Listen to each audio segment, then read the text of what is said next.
અધિકારીઓ અને પદાધિકારીઓ, તમે એ બંધ થઈ જાઓ, સુધરી જાઓ, નકર તમને કોર્ટના દ્વારે ખખડાવતા મારે વાર નહીં લાગે.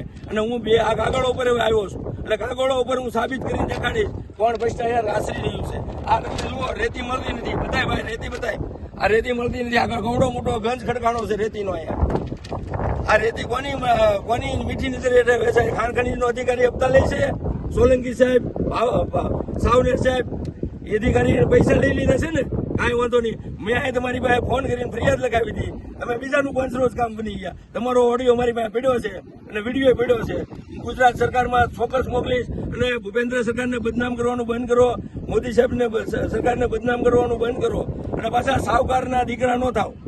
ચોરી કરવી સાવકારી કરવી છે, રેતી તો મળતી નથી, તો તમે આ શું સાબિત કરવા માંગો છો? અને રિવરફ્રન્ટ ગ્રીન પ્રોજેક્ટ હોય તો ગ્રીન પ્રોજેક્ટની તપાસ કરવી જોઈએ. એમાં અંબુજા સિમેન્ટ છે, એલએનટી સિમેન્ટ છે, અલ્ટ્રાટેક સિમેન્ટ એવી વાપરવી જોઈએ. હલકી ગુણવત્તાવાળી સિમેન્ટ વાપરોમાં. અને પાછા સાવકારના દીકરા થાવશો, સમજી જાઓ. સમજો છો ને?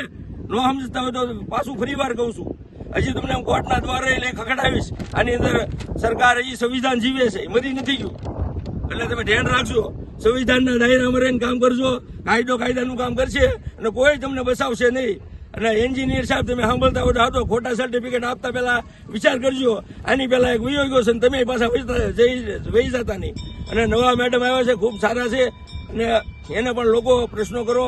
ખૂબ ખૂબ અભિનંદન. મારો સાથ સહકાર આપવા બદલ વિડીયો ફેસબુકમાં શેર કરજો ખૂબ. હજી હું તમને આવતા એપિસોડમાં ફરી વાર મળીશ. વંદે માતરમ. ભારત માતા કી જય. જય જય ગરવી ગુજરાત.